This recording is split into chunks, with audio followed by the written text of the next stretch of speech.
A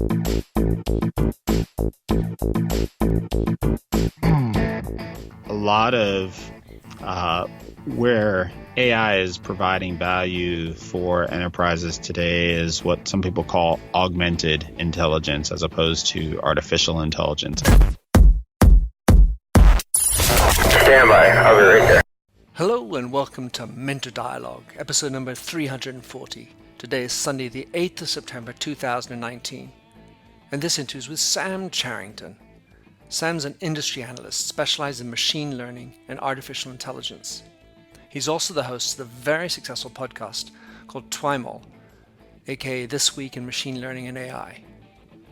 In this conversation with Sam, we plunge into how and why businesses are using machine learning and artificial intelligence, the biggest learnings he's had after doing nearly 300 episodes, who was his favorite guest, as well as the outlook for AI and ML in 2020.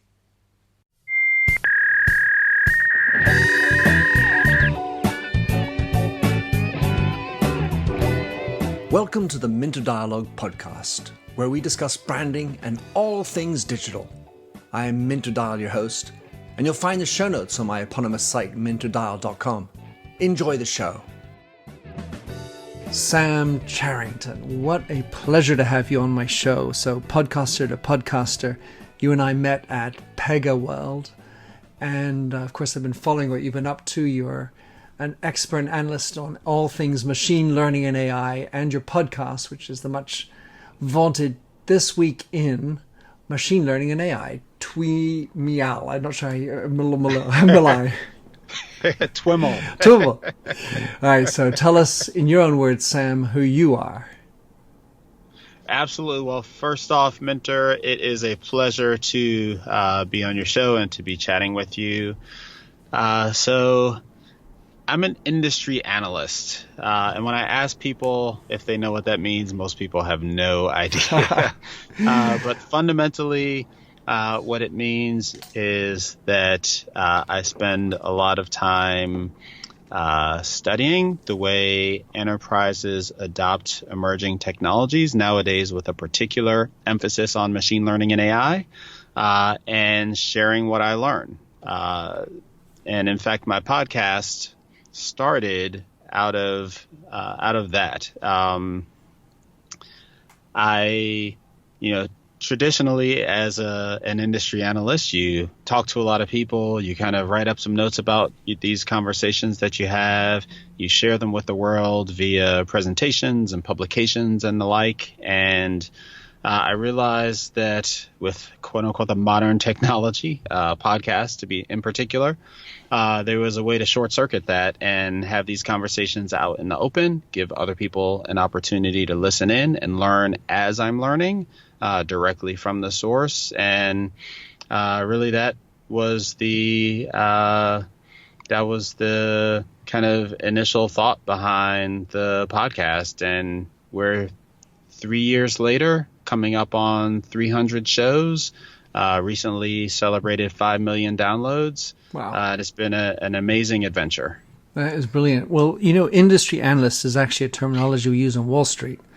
And I used to be working with industry analysts, and they were the guys and gals who would look at the way the industries were and the players within the industry. So it's not a term that's foreign to me in any event. Mm-hmm.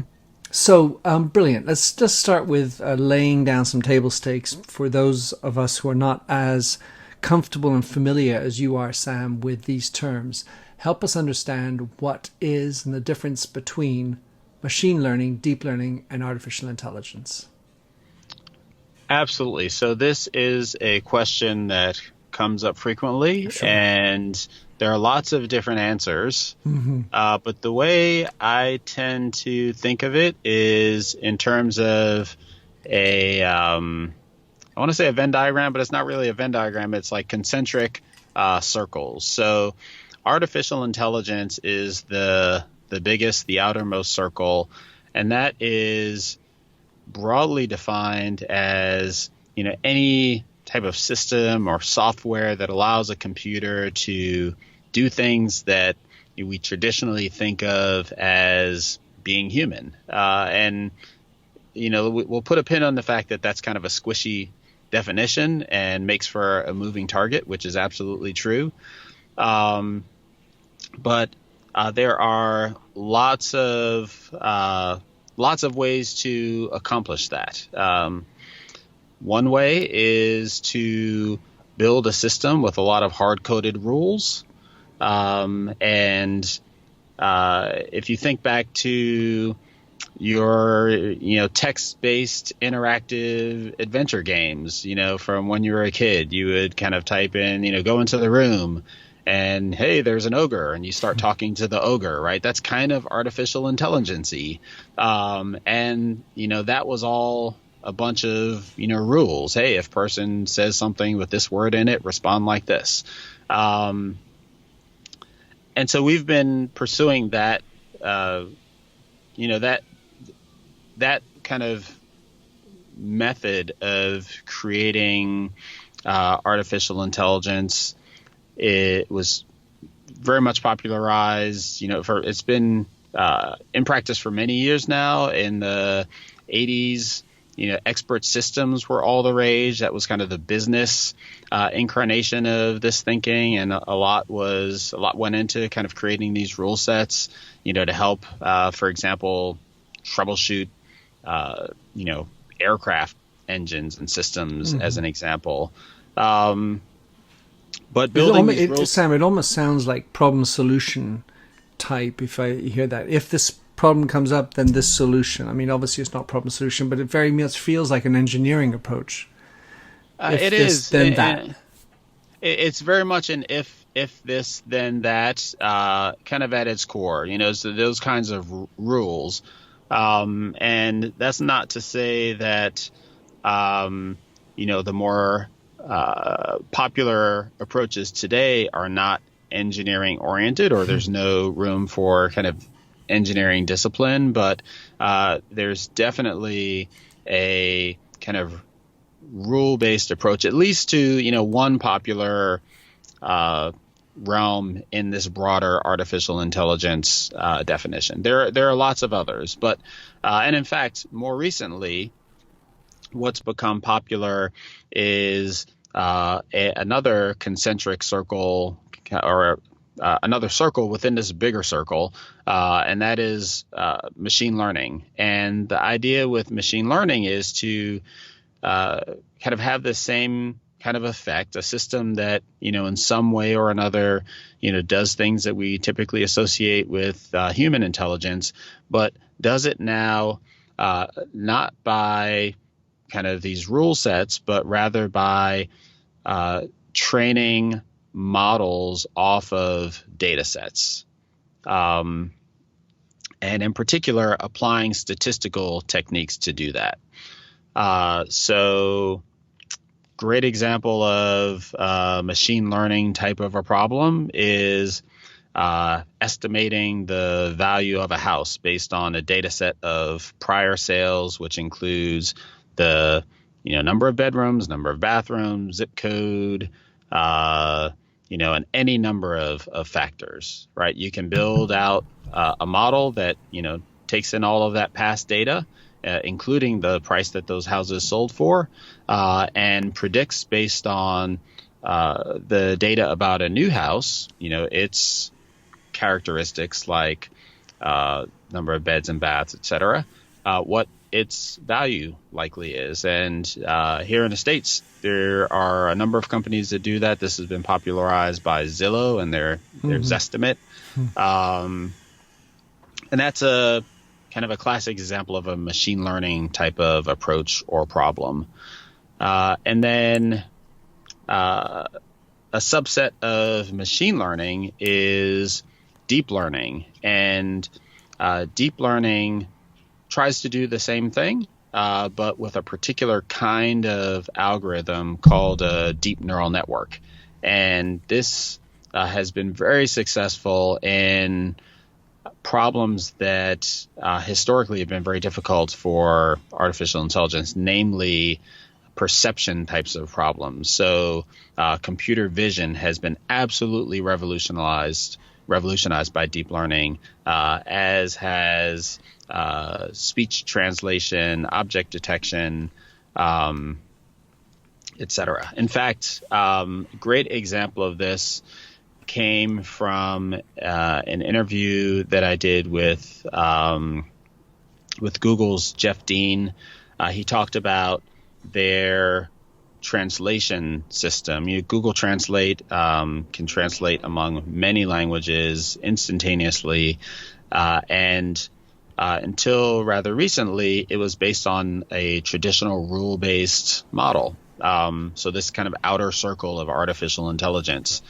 And they recently made the switch over to what they call neural machine translation. So this is a translation model based on deep learning. And the result was astounding. They originally had a code base of 500,000 lines of code traditionally. And after applying deep learning to this problem, the code base for translation was 500 lines of code. And so you can imagine the cost of maintaining a traditional AI system relative to this newer deep learning system. And oh, by the way, the performance went up. It was a better user experience as well. So that's kind of AI, machine learning, and deep learning in a nutshell. Just think, these circles, and you'll get a good picture of it. Yeah, so the way I interpreted it then, Sam, is on the bigger circle AI, you got rule-based. Within that, machine learning, which is much more about data and iteration to learn as the data comes in. And then deep learning is the ability with neural networks to learn by itself. And that's an oversimplification. And in fact, there are academicians in the AI community that would be coming after me, for simplifying it like that. And there are many other approaches beyond kind of expert systems and machine learning in the bigger artificial intelligence circle, the bigger realm. But rule-based systems is, an example of a popular non-machine learning approach to AI that I think is pretty relatable to folks. Part of the problem, Sam, of course, is that we're dealing with a technology that's been around for over 50 years and materially has, of course, evolved, yet has kept the same name. So it's quite normal that the explanation of machine learning evolves and is a little bit murky, I would say.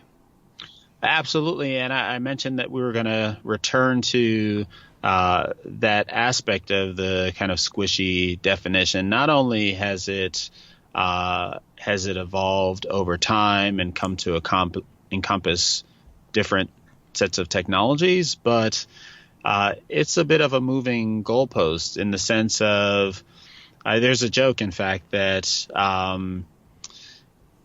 machine learning is artificial intelligence that we can do today, and AI is artificial intelligence that we don't know how to do yet. Right? If you think about, your phone now, the number of ways that you interact with AI, like your text messaging, your apps, or your email app predicting what you're about to say. Right? That is incredible. But we get used to it, and so it doesn't seem all that mysterious or fancy or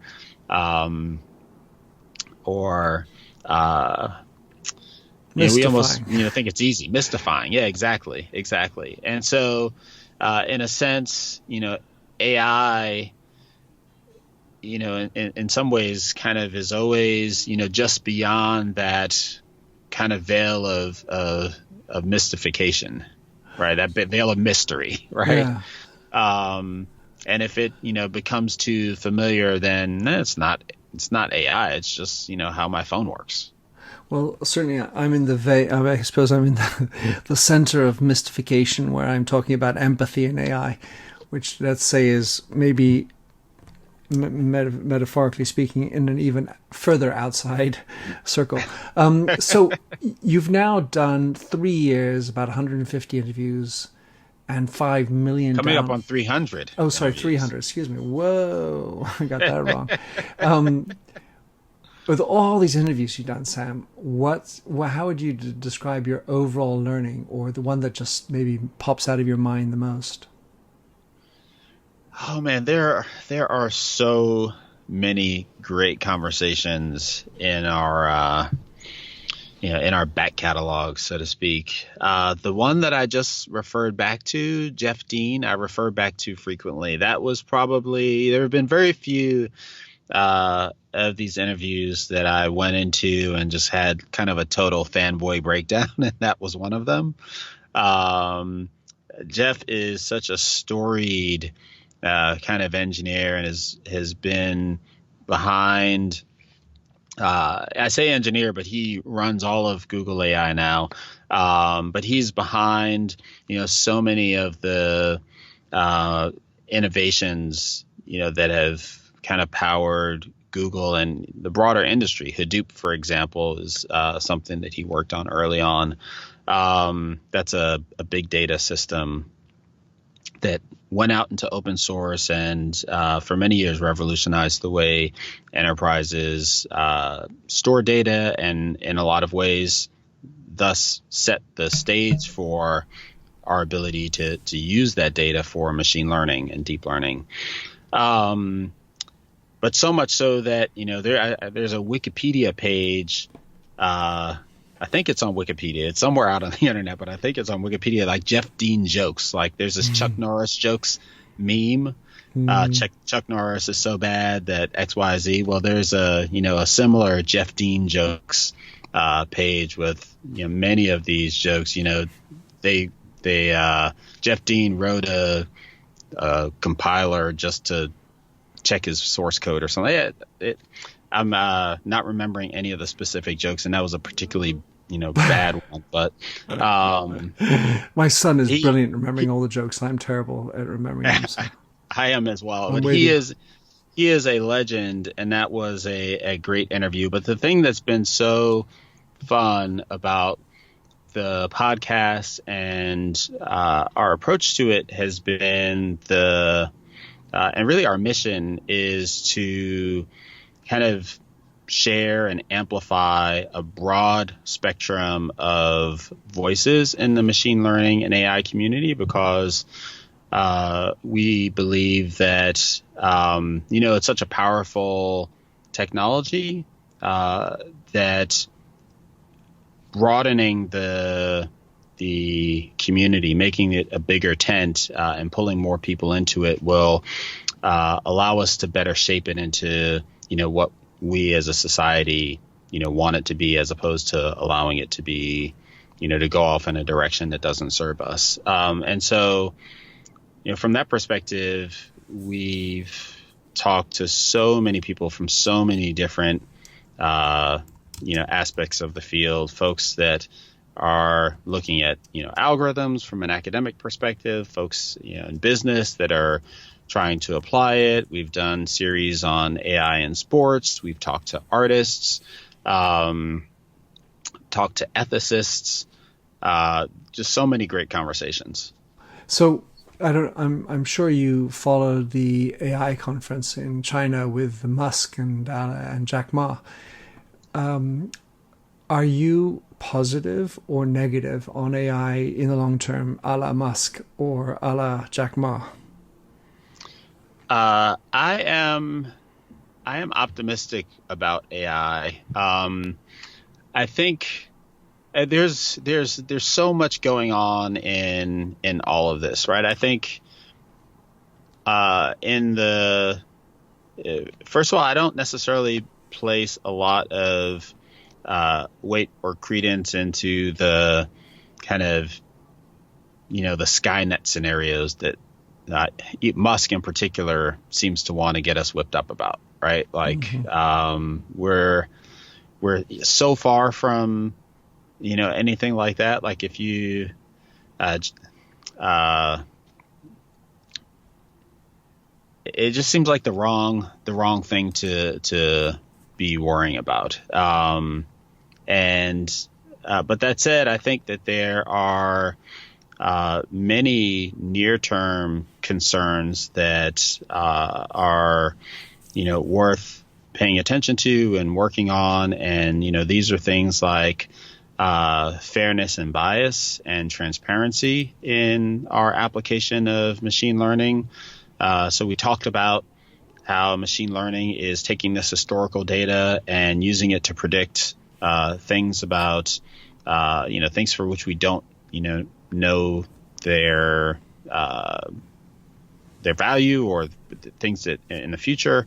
And an inherent aspect of that is that, when we train these models based on this historical data, all of the biases that are inherent in this historical data get baked into our models. So, if we're a financial institution is historically made, lending decisions with some inherent bias, then that gets baked into a model.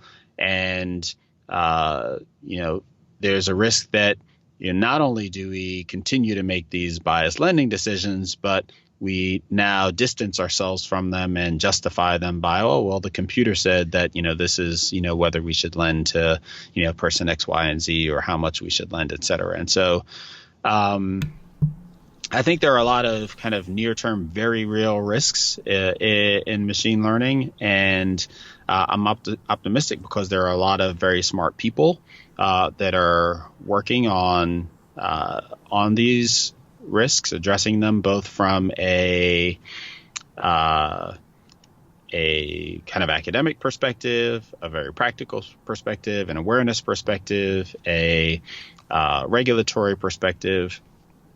Yeah.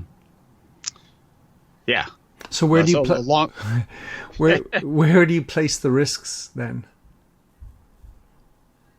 Again, I think the risks are in kind of near-term misapplication, I guess, of machine learning, and in the hands not adequately addressing its weaknesses, in particular, kind of bias, fairness, that kind of thing. But so it's not like nation state.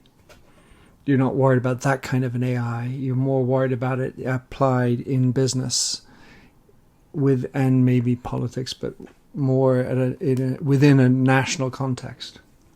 I think, so for example, kind of on the nation state question, I think a lot of people are worried about, autonomous. You hear a lot of discussion about kind of, again, the Skynet scenario, like these autonomous weaponized robots. Uh-huh.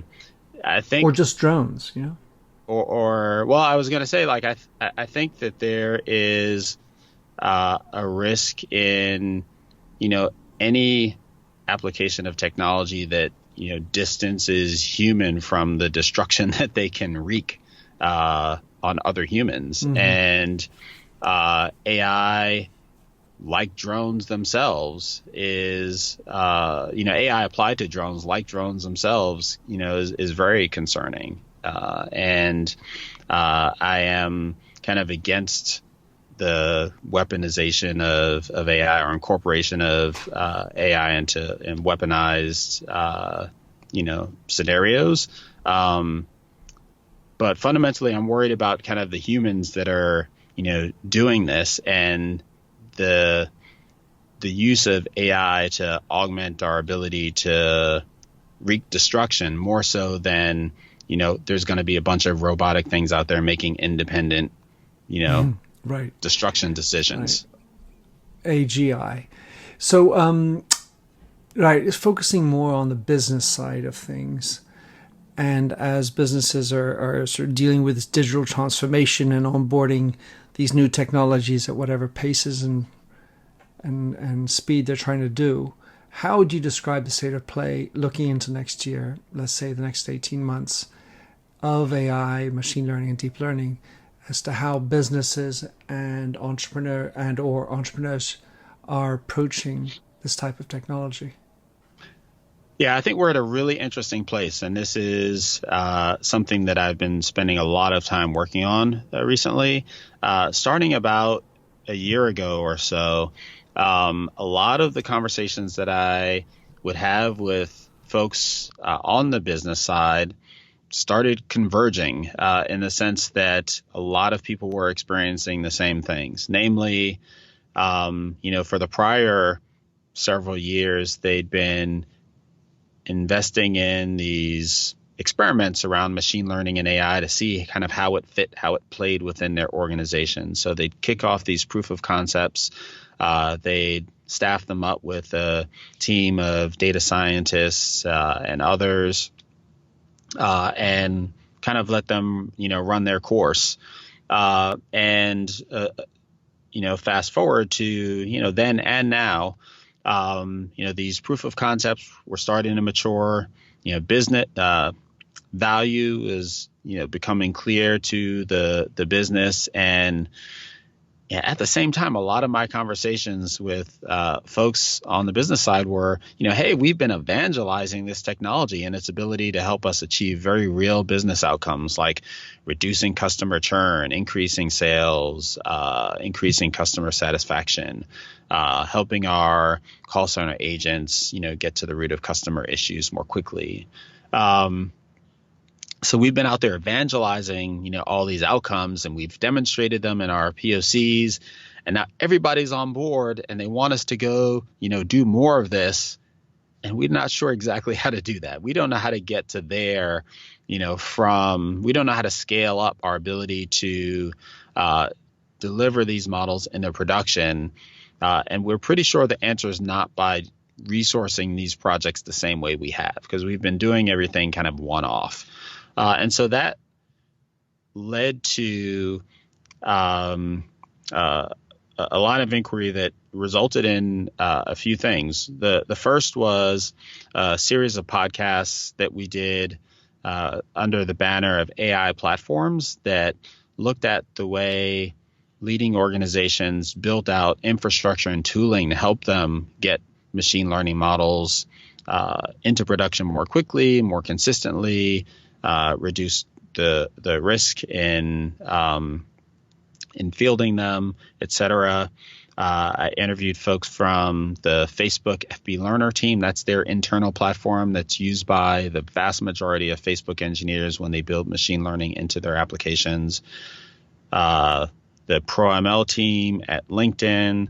Airbnb has a platform internally called BigHead. Talked to folks at OpenAI and Comcast and Shell, all about the ways that they were, building out platform and tooling and process to support being more successful and moving more quickly with machine learning. Also published the first of now a couple of ebooks on that topic. And those conversations that we started having about a year ago led us to realize that there weren't enough of those conversations happening. Now that we have kind of proven out the basic value of this, how do we, do it faster, better, cheaper, and more of it?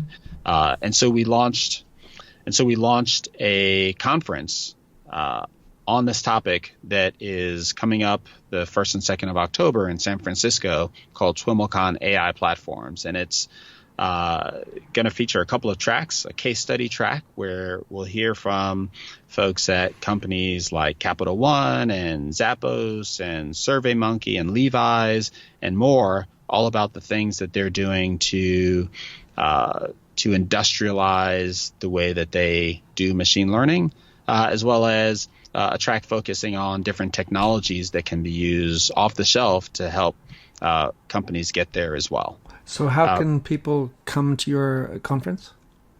Absolutely. So they can visit the website for the conference. It's TWiMLCon.com, TWIMLCON,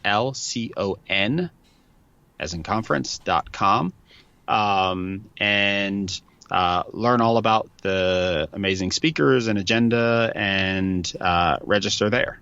Brilliant. So what about 5G? I mean, you talk on your Twitter handle anyway about the cloud IoT. I have to imagine that 5G is going to play some kind of a role in this. I'm wondering what your perspective is. Yeah, I think 5G becomes a huge enabler of AI at the edge. And a kind of leads to and plays a part in kind of this explosion of devices that now have some degree of intelligence that are out there, making decisions. So great example of that is, cameras popping up all over the place, being used for a wide variety of applications. One of our listeners, initially a listener, and then a guest on the podcast, a gentleman named Nick Osborne with an energy company called AES. Got some ideas from listening to the podcast about how they can apply computer vision to their business. And he set off to build a couple of prototypes. One was putting cameras into one of their plants and train the model to detect when folks were walking around without their hard hats on to improve safety. That's the kind of thing where, the way he did it today probably is sending a lot of data, back to, some centralized place. Could, very much benefit from a 5G connection. Right. More cameras, more connected objects, faster transmission, real time. Yep, absolutely. I think that's going to lead to both a lot more data that's going to be pulled kind of centrally for connection or collection and being built into kind of the next machine learning algorithm, but also models being pushed out to these devices on the edge, because the cameras are getting smarter and they can do a lot of that detection locally. Well, presumably, the detection, or at least the smarterness, is coming from machines that are learning how to detect emotions, learning how to detect what's happening, and therefore you're not needing to have human oversight as much to manage the volumes that are coming because of more cameras, more data, and faster speed. Absolutely. I think a lot of where AI is providing value for enterprises today is what some people call augmented intelligence as opposed to artificial intelligence. I think one of the podcasts I did where this was kind of front and center was with Garry Kasparov, the chess champion, who was defeated by a computerized chess system and went on to become a huge advocate of people and machines working together. Mm-hmm. And applied to kind of these 5G scenarios we're talking about, there's going to be so much more data coming in. In a lot of ways, one of the biggest values of AI is kind of filtering out the not so interesting data from the interesting data and giving people an opportunity to, to review the interesting stuff and make the decisions that are hard for the computers to make. Sam, last question for you. Hopefully it's a quick one, and I'm hoping it's not the same answer. Which of all your guests, 300 shows, has been your most listened to? And what I mean by that is not the same Jeff Dean. Yeah. Wow. I should have done my homework on that one. It's okay. No.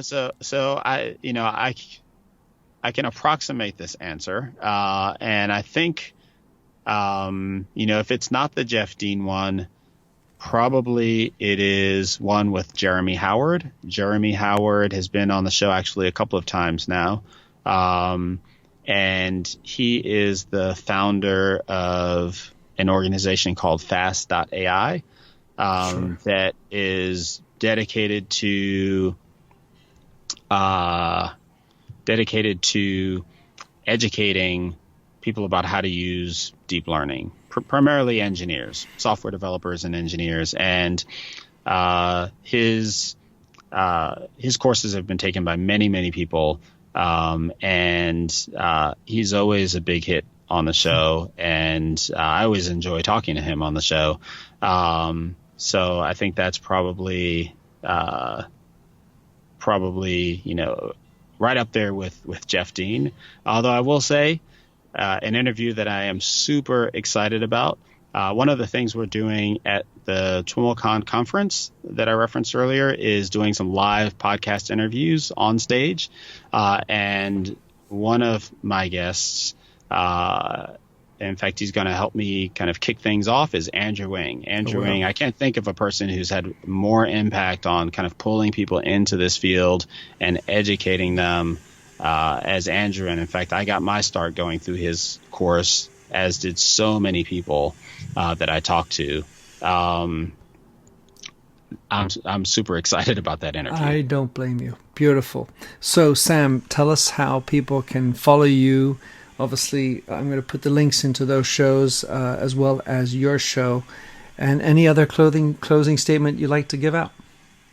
Yep. So the podcast is available any place you'd like to listen to podcasts.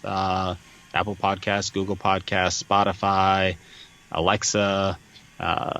We're pretty easy to find. The website, which has links to all of those things, is TWiMLAI.com, TWiMLAI.com. The conference, again, is TWiMLCon.com. And I am on Twitter as well, at Sam Charrington. And pretty easy to find, there as well. That's brilliant. Minto, thanks so much for having me on the show. This has been great fun. It's been my pleasure to host you. I'm glad to be on the other side for once. Sam, take care and look forward to staying in touch. Absolutely. Thank you. Thanks for having listened to this recording of the Minto Dialogue Show. You'll find the show notes and other blog posts on mintodial.com. If you enjoyed the show, please head over to iTunes to give a rating and review. And to finish, here's a song I wrote with Stephanie Singer, A Convinced Man.